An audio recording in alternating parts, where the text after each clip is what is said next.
కోర్టుకు రానని మారం చేస్తున్న జగన్. మొన్నటి వరకు ముఖ్యమంత్రి కాబట్టి తీరిక లేదు. ఇప్పుడు just MLA.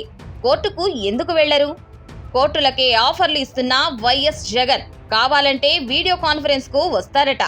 YS Jagan అక్రమాస్తుల case విచారణ ఇంకెన్నాళ్లు పొడిగిస్తూ పోతారని ప్రశ్నిస్తుంది బీసీవై పార్టీ. జగన్ జైలుకు వెళ్తే సానుభూతి వస్తుందని చంద్రబాబు భయపడుతున్నారా?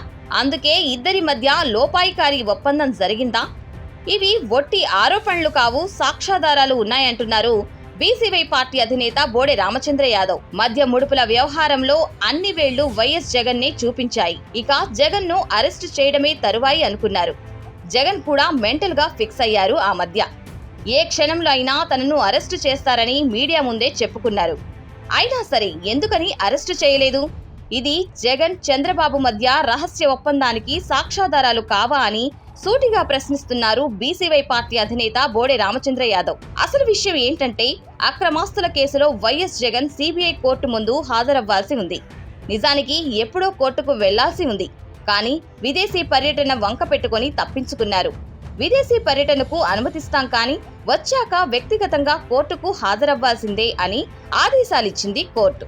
దానికి తలాడించి ఓకే అన్న జగన్ విదేశాల నుంచి వచ్చాక మాత్రం మారం చేస్తున్నారు. తాను కోర్టుకు వస్తే ప్రభుత్వానికి ఖర్చు, లేనిపోని భారం, యంత్రాంగానికి కూడా తలనొప్పి. సో వ్యక్తిగత హాజరు నుంచి మినహాయించండని మెమో దాఖలు చేశారు. నేనే ఎందుకు రావాలి, వీడియో కాన్ఫరెన్స్ ఉండగా అని న్యాయస్థానానికి ఆఫర్ ఇచ్చారు. కాదు కూడదంటారా, అప్పుడు కోర్టుకు వస్తా అని కోర్టుకే పద్ధతులు చెబుతున్నాడు.